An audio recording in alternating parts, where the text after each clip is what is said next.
One of the cheat codes I learned about meditation is that you only need to worry about three main things: posture, breathing, and focus.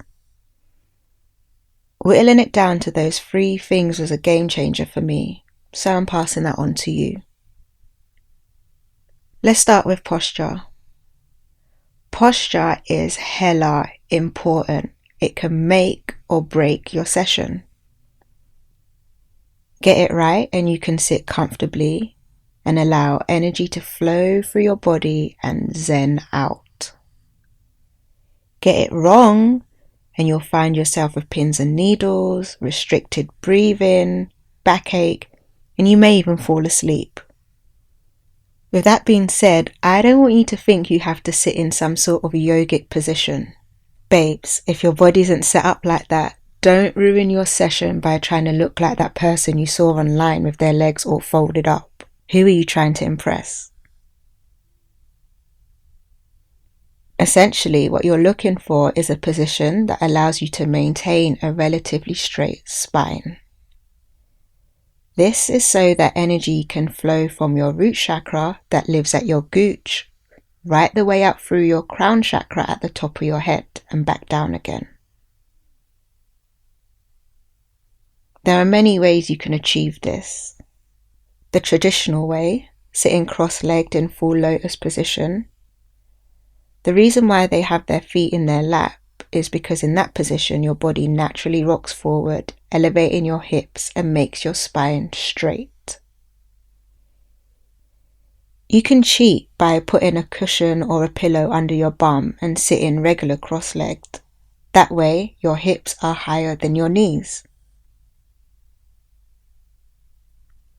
If you're a complete beginner and you haven't sat in that way since school assembly, you might want to try sitting in a high back chair, feet firmly on the ground and your hands resting on the arms of the chair. They call this Pharaoh's pose. Sounds powerful, right? It actually is.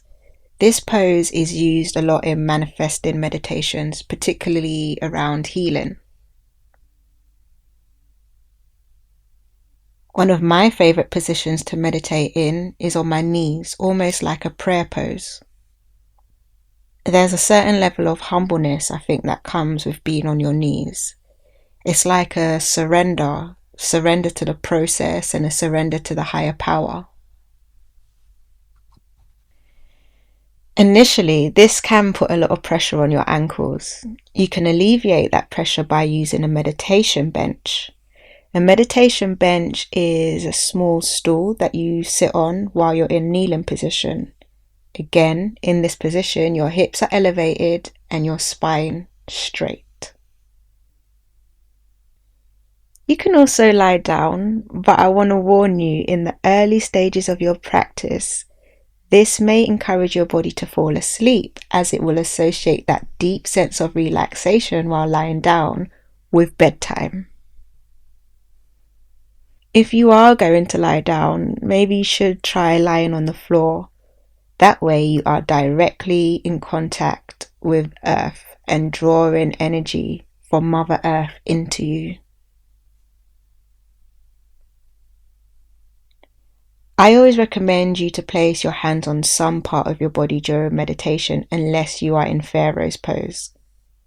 When you meditate, energy starts flowing around your body in the most dope way. And it's nice for you to direct it to parts of yourself you know need a little TLC.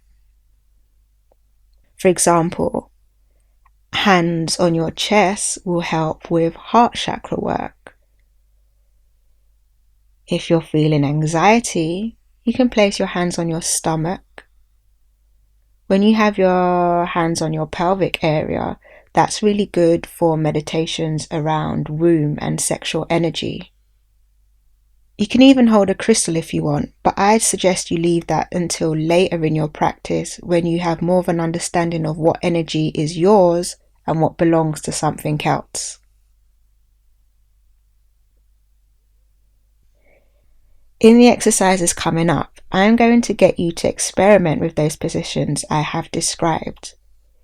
You may not have a meditation bench yet, but you probably will have a pillow or a cushion or a high back chair. So let's get into the exercise.